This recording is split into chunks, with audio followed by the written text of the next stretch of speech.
This is the Shaw Type 531 60mm fuel cap. It's very common on GA airplanes. It's a great design, and it's been around for years.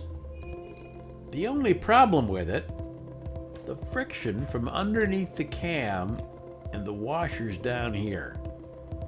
Now there's a solution with the Marsh Brothers AeroTough fuel cap washer.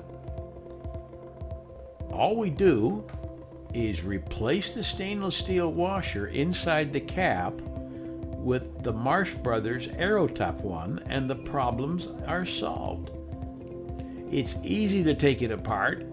It consists of a locking cam, the pin, small O-ring, and a large ring out here. And you should probably replace the O-rings when you add the AeroTough washer.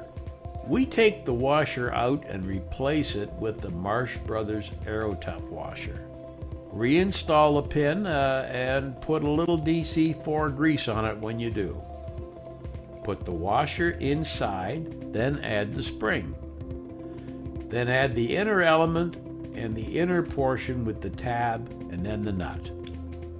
Your mechanic is used to doing it this way. When you're at the airplane, your mechanic will secure the nut with a cotter pin like this one once the compression has been properly set.